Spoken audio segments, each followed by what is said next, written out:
Kumusta mga kaboxing? This is Boy Kalawang TV.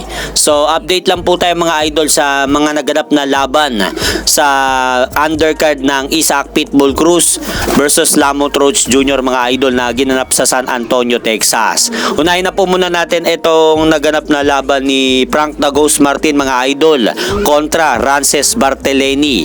So sa naganap na laban na yan mga idol, tinalo nga po ni Frank Martin itong si Rances Barthelemy sa pamamagitan ng 4th round knockout.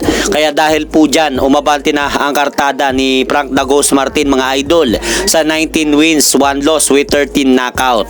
Habang bumagsak naman po ngayon ang kartada ni Rances Barthelemy sa 30 wins, 4 losses. At pumunta naman po tayo dito sa naganap naman na laban nila Jesus Ramos kontra anak ni Shane Mosley mga idol na si Shane Mosley Jr. Dahil tinalo nga po mga idol ni Jesus Ramos itong anak ni legendary boxer Shane Mosley na si Shane Mosley Jr. sa pamamagitan ng unanimous decision. Kaya napanalunan nga po mga idol ni Jesus Ramos ang titulong WBC interim middleweight belt. At umabante na ang kartada ngayon ni Jesus Ramos sa 24 wins, only 1 loss with 19 knockout. Habang bumagsak naman po ang kartada ni Shane Mosley sa 22 wins, 5 losses with 12 knockout. At sa naganap naman po na laban mga idol ni Eris Landilara kontra Johan Gonzalez ng Venezuela.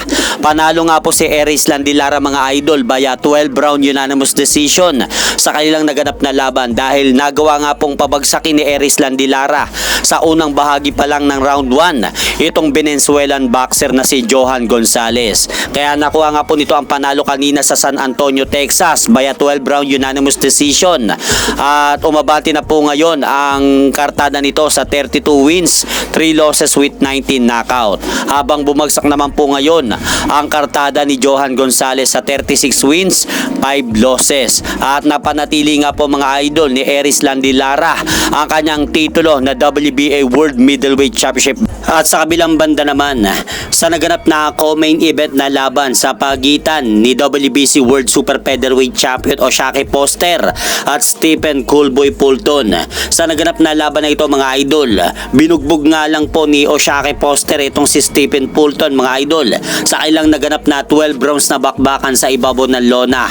Kaya ibinigay nga po mga idol ng mga hurado kay O'Shake Foster ang panalo sa score na 117 to 111, 118 to 110, 119 to 109 upang mapanatili nga po mga idol ni O'Shake Foster ang kanyang titulo ng WBC Super Featherweight Belt. Kaya dahil po dyan mga idol, umabante na po ngayon ang record ni O'Shake Foster sa 24 wins, 3 losses. Habang bumagsak naman ang kartada ni Stephen Fulton sa 23 wins, 2 losses. At sa naganap naman po na main event na laban sa pagitan ni Isaac Pitbull Cruz at Lamont Roach Jr. mga idol, na ginanap pa rin po sa San Antonio, Texas. Napakaganda nga po ng naging bakbakan ng dalawa dahil nagawa nga pong mapabagsak ni Isaac Pitbull Cruz itong si Lamont Roach Jr. sa round 3 matapos nga pong salubungin ni Lamont Roach Jr. ang ipinakawalang suntok ni Isaac Pitbull Cruz na kaliwang suntok na tumama mismo sa mukha ni Lamont Roach Jr. upang matukod nga po nito ang kanyang isang pares na boxing glove sa lona.